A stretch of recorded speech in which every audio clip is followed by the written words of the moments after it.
I'm gonna be honest with you guys, I wasn't sure if I was even gonna do this video because let's be real, it's about Blade, which is part of the MCU, which is something nobody cares about, but I do. I care about Blade, not about the MCU, but I still think the information behind it, if it can be trusted, is interesting. So welcome back to Words of Paradise. I'm your host, Leon Idle, and that's right, we're going to talk about Blade and how it seems like possibly one of the executives behind the film was full-on fired for all the information that's come out about the film lately. Is it true?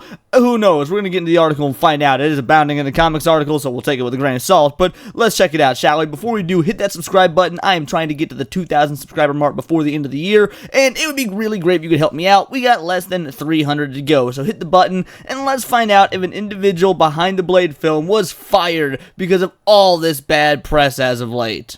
Marvel exec behind Blade reportedly fired because he didn't sound the alarm on film's abysmal direction. It's one of the few times that anyone has actually ever heard Kevin Feige yell at someone. Well, maybe you should have yelled at people beforehand. Like let's be honest, Feige. Marvel, the MCU, that was your baby, and the Endgame, that was like its preteen era. It's done being a kid, and now it's blossoming into a teenager, a defiant teenager, and because you don't yell at it, it's turning out to be that one kid that does a bunch of graffiti and steals stuff from his classmates and bullies them because you didn't teach them discipline. So, sorry Kevin Feige, if the MCU, if it ends up in prison because it doesn't, it doesn't follow the rules and the laws because you taught it no form of respect, well, that's on you. I think that's a fair analogy. That's what we'll go with. Kevin Feige should have yelled at individuals prior to this. In a development which, if true, would be one of the most surprising things to come out of the Marvel Cinematic Universe in recent memory, a new report has claimed that Marvel executive responsible for the Blade reboot has been sacked for intentionally lying to the studio boss Kevin Feige about just how truly disastrous the film was shaping up to be. I don't know why you would lie to Kevin Feige. Like I was making the joke earlier about him being soft, but let's be real. He absolutely is soft. He let Jennifer Gao or whatever her name was walk all over him when making She-Hulk. Everyone in interviews is not afraid to playfully trash talk him. Like, look, I don't care if it's playful or not. The dude's the boss. You don't go on live TV or interviews or outlets where they're interviewing you and like putting quotes down and trash talk your boss even as a joke. Like, that's a recipe for disaster. So yeah, I don't know why the dude would need to lie to Kevin Feige. He could have just told him the truth and Feige would have been like, it's alright, come give me a hug. We'll get it better next time. That's the sort of pushover that Feige seems like. Though word that the Daywalker's next cinematic outing would be anything but quality had been raised over the past year by multiple scoopers, it was brought to more widespread attention courtesy of Variety's Titania Siegel, who in her recent Crisis at Marvel expose detailed how, as public criticism mounts, Feige is pulling the plug on scripts and projects that aren't working. Well, nearly all of those scripts and projects that aren't working are ones that replace legacy characters with, alternate versions, usually black or female or some sort of ethnic minority version that nobody cared about. You're not giving us heroes that we want to see, that we want to follow, heroes that,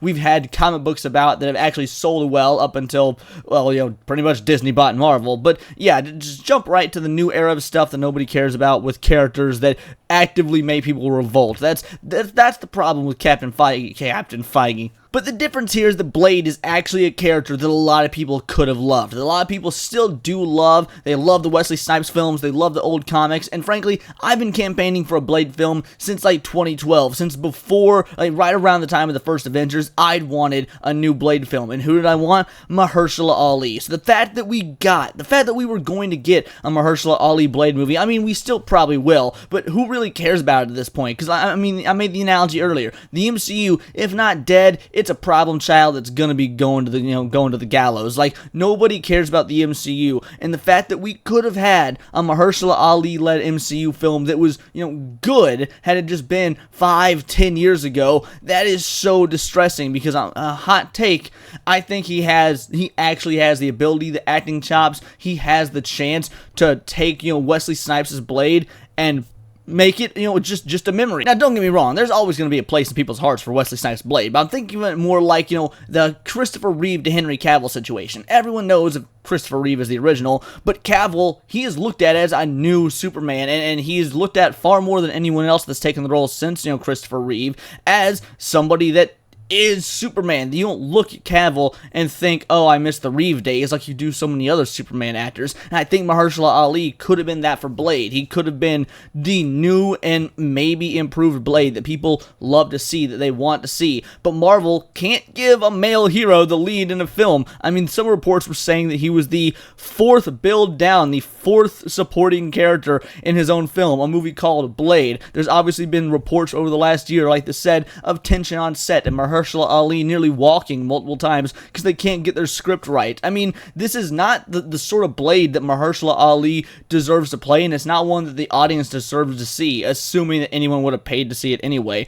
Case in point, the Blade reboot, Detail Cycle, with Mahershala Ali signed on for the eponymous role of a vampire, things look promising for a 2023 release date, but the project has gone through at least 5 writers, 2 directors, and 1 shutdown 6 weeks before production. One person familiar with the script permutations says the story at one point morphed into a narrative led by women and filled with life lessons, because isn't that what you want from your Blade? You want it led by women, filled with life lessons. Now look, I'm not saying you can't have women in it. Blade has been known to work with a variety of women. He's worked with Black Cat, he's worked with, I believe, Silver Sable. I mean, that being said, if it's his first film in the MCU, maybe you should make it about him, and the life lesson should be, don't let vampires suck your blood, kill them before they kill you. That's a pretty good life lesson. You find yourself in a dark alley in the middle of the night on a full moon. I don't know why I said full moon, these aren't werewolves. Either way, make sure you're packing some silver, that way you can take some off the top of the vampire. That's the lesson the Blade should be teaching you. But I guarantee you it was going to be stuff about like how acceptance is key. Look, we accepted this man because he's, not only is he black, but we're going to make that an allegory for being half human, half vampire. It's an allegory for being mixed race. We accept you, Blade. Like, no.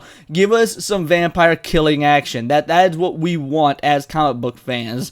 Blade was relegated to the 4th lead. Yeah, that's what I was saying earlier. A bizarre idea considering the studio had 2-time Oscar winner Ali on board. And it was in light of this supposed revelation that independent film reporter Jeff Snyder would make a discovery of his own. Speaking to the topic of Blade during the November 1st episode of his and film critic John Rocha's The Hot Mic live show, Snyder informed his co-host that he was unsure if Seigel's description of the film's current state was 100% accurate. He was aware that the executive who was working on Blade basically tried to obscure what was going to be in his draft from the film's writer, Stacey Ozai Kofer.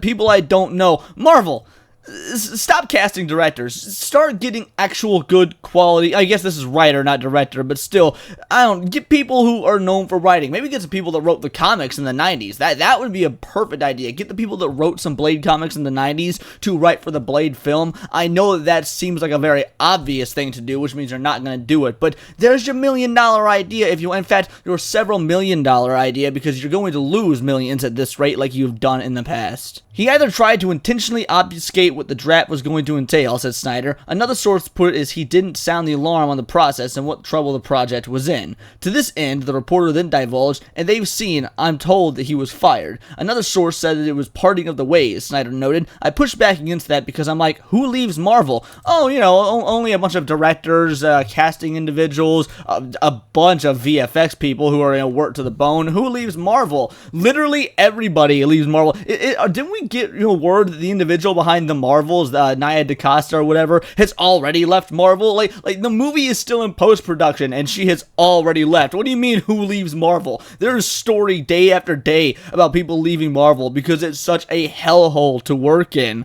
It's the dream job for the most geek executives. I don't think a lot of people are leaving on their own accord. A lot of people are leaving on their own accord because it's not 2010 anymore, and this job is not the geek dream job that it used to be.